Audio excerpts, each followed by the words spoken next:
So theoretically, we found that it was 50-50 because there's 1 out of 2 heads.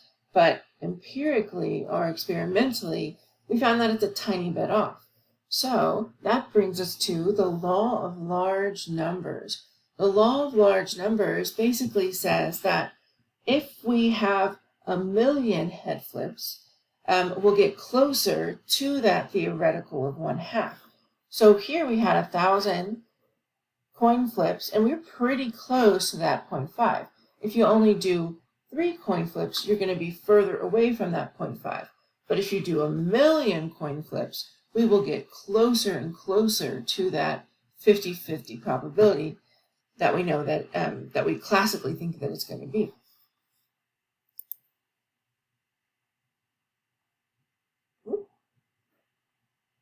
Okay, so we're going to start off section 2 with mutually exclusive. Mutually exclusive means that 2 events cannot happen at the same time. So I've drawn you a Venn diagram over here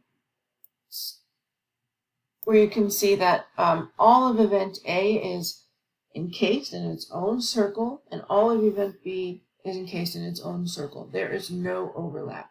These are mutually exclusive. So first let's look at a counterexample, and then we'll talk about this example here. A random chosen student is a woman. Okay, so that's about 50% of the population, right? A woman. And the random student is a junior. So could a junior be a woman? Yes. So these 2 events are not mutually exclusive. There would be overlap in their Venn diagram. But let's talk about a deck of cards. Or we can look at that example again for a second. What if I instead instead of saying, is it a woman, I said, what if, are they a senior? So we compared seniors versus juniors. You're not going to be in both junior and senior classes. Those classes are mutually exclusive. Let's look at this deck of cards over here. So we choose a 5 out of a deck of cards. That's our event. Or a randomly chosen card is a jack. So those are 2 mutually exclusive events. The same card is not both going to be a jack and a 5. Okay. Now, because we can decide if things are mutually exclusive or not, we can start building rules based on this. There are 2 different addition rules, one based on being mutually exclusive and one having overlap in your events. So in this first example, suppose 15% of the students in the class are freshmen and 22% of the class are sophomores. What's the probability that a randomly chosen student is a freshman or a sophomore? Now, when we're talking about set notation and number theory here, you need to remember that when you say or in a Venn diagram, it means and. So it can be in this group or it can be in this group. So if these 2 groups happen to be mutually exclusive, what we can do is just add them together. So that's what addition rule part 1 means.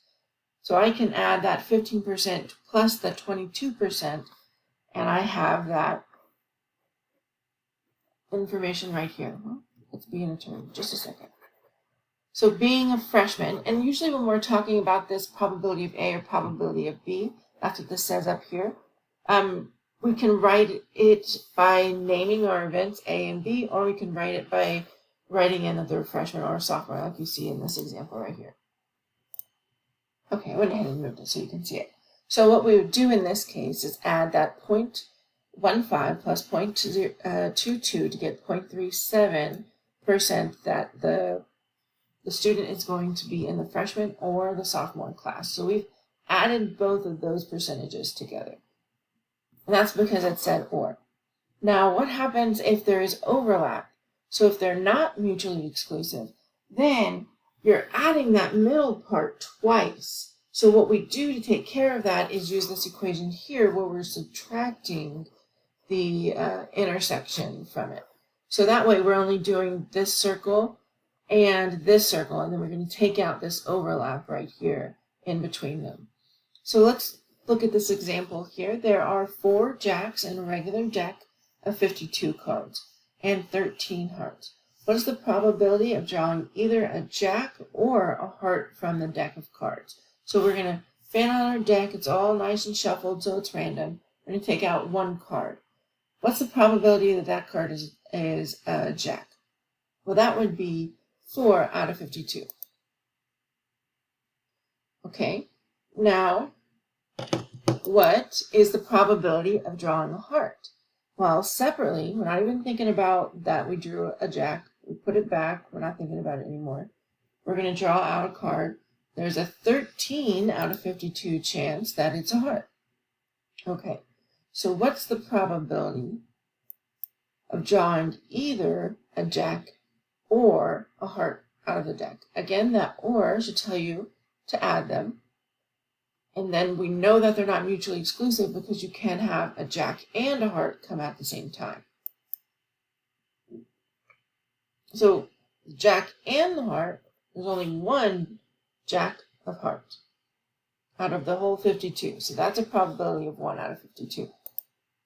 So what we do is we add these 2 probabilities, and then we subtract this 1 out of 52, giving us 4 over 52 plus 13 over 52 minus 1 over 52, which is 4/13, which is approximately 0.308%. Okay, there are plenty more examples of this in our book if you need some more examples. So let's look at dependent versus independent now. We have talked about this already when we were looking at how to set up our data tables, but we use this in probability as well. So if 2 events are independent, then they do not affect each other. So when you're rolling 2 dice, the first dice is a 5.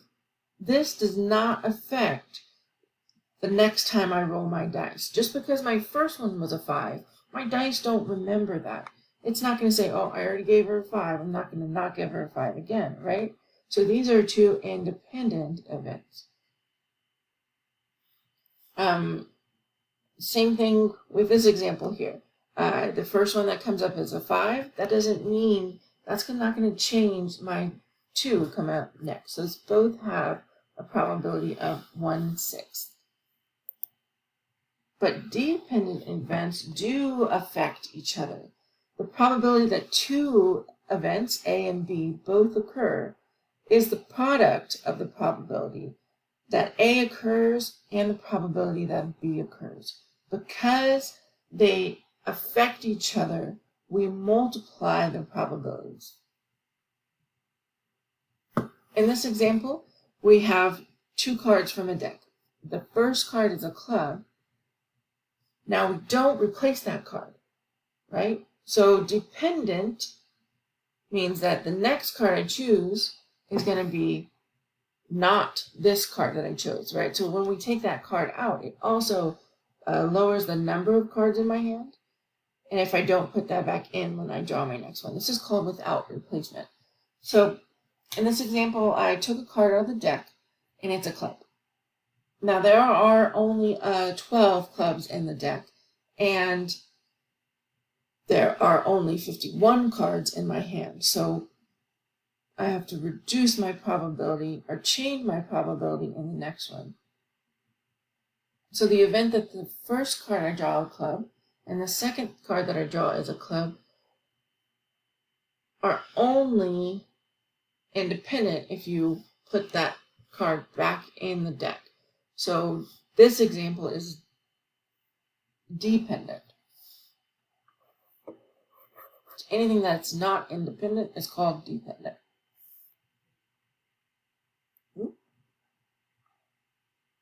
Okay, so independence and dependence bring on our multiplication rules. Again, there are 2 multiplication rules.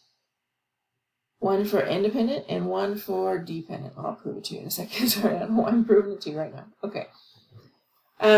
So when this first rule is whenever you're dealing with independent events. So if I drew a card, I replace it and draw another card, that's independence, right? So in this example, a card is drawn from the deck and replaced. That word is important. The second card is then drawn. Find the probability of getting a club and then a queen.